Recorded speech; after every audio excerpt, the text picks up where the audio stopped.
on some fresh shit. You know what they say? Me and my say, got a fresh shirt. 10 on it. Bend weight, flip weight, getting paid, getting laid. Six train, 6-4, bounce, bitch, bounce. Okay, the bad white boy dance has commenced. You two a couple? No. No, you're not together at all? She's like, I want to share a table because that white guy behind me is scaring me. Right? She can trust the other white guy because he's with a black woman. And you can trust this white kid because he doesn't look old enough to shave. And you can trust this white guy because he's holding the phone for me. And then the other guy's half white and half black, so you can kind of trust him, right? A little bit? Nobody? Where are you guys from? I'm from Greenville. Greenville? What do you guys do?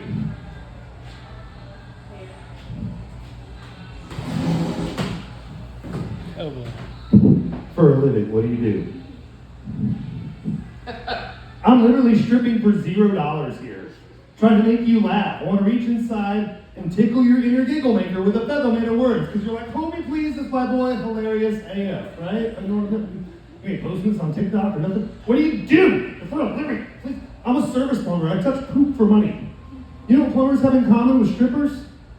Yeah, we both have to crawl on our hands and knees to those dollar bills. And what difference is the poles I dance on are full of poop water. Now do you feel bad? What do you do? What? Hair. She said hair. She said it like 10 minutes ago. I don't know why. It's like I'm deaf and can't relate. All right, that's enough crazy, wild crowd work. What do you say we go with the materials that we wrote sadly with our tears made of ink, right?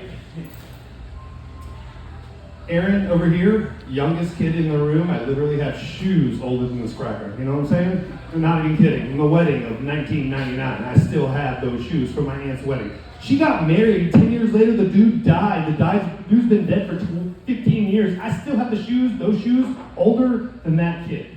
He's got 80,000 followers on Instagram. Like one of his videos has it has 72,000 likes, and he's got like 1 million followers on Instagram. It is not a funny video. It is like white boy humor from 1947. Right after the war, Aaron. Yeah, because they'd be like, hey, shucks, gosh, Billy, I feel great in these shoes. How about this joke? My name is John. No, it's Aaron. It's a prank.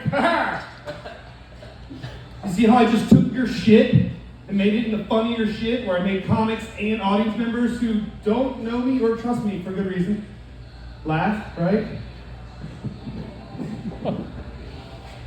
So I've been dating this one girl, and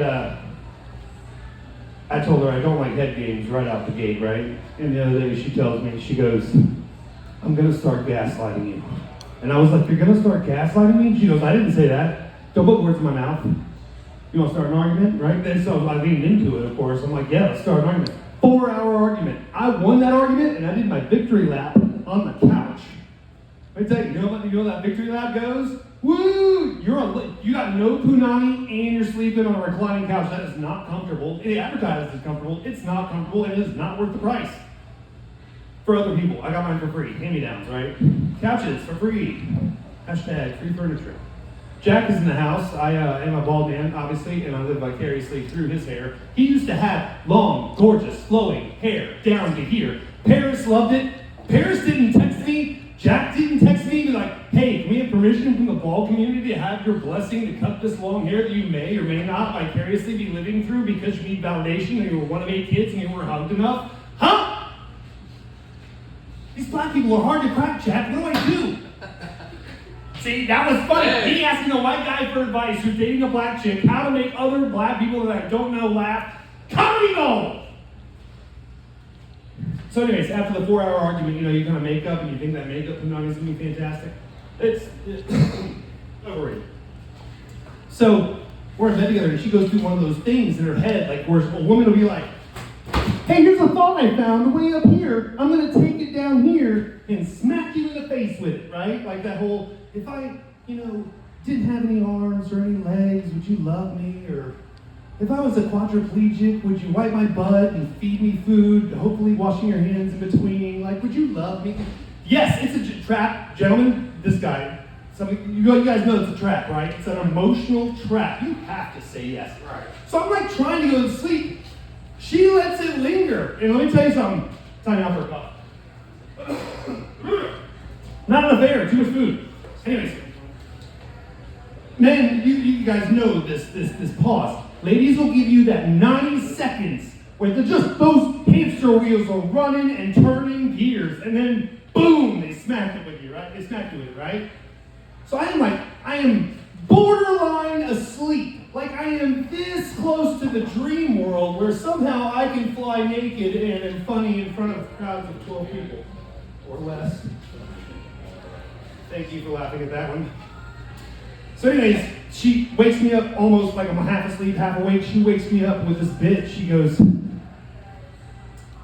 if I died tomorrow in a horrible car accident, would you date again? And I'm like, yeah, why wouldn't I ever date again just because you died? No offense, but if I died, I'm just going to assume from the afterlife and be like, yeah, she'll find somebody.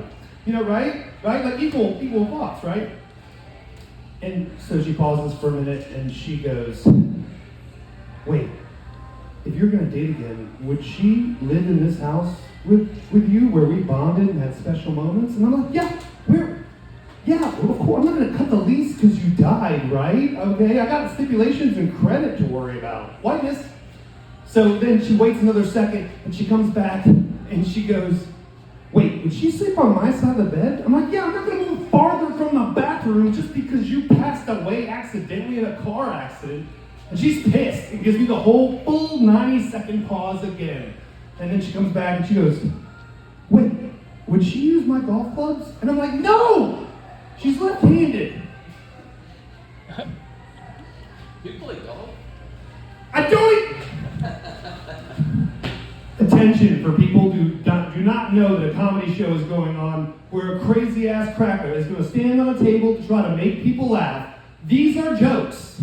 Okay? She didn't keep me up. I don't have a lamp by my bed. I don't have a girlfriend. I don't know how else to, I didn't have anybody die in a car accident. Is that the next bit? Is that what we're going for, Jack? Are you trying to make me look like a dick? I'm up here to make people laugh. I am standing on a table, not like a stripper, because I'm a plumber, and we both crawl on our hands and knees for those dollar bills, except the poles I dance on are full of poo water. If I lay on the floor, you want to play one dude craps on another comic? Mr. I cut my hair without a permission slip filled out by the ball community? My name is Bane Bear, and if you don't look me up on YouTube, I know deep down you don't like puppies, and we all know only serial killers don't like puppies. Bane Bear, YouTube, look me up. Thanks. Let's hear our host Dante back up.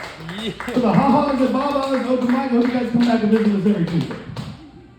Oh, yeah, I give it up for this nigga Bang, man. Every time you get on stage, my heart beats a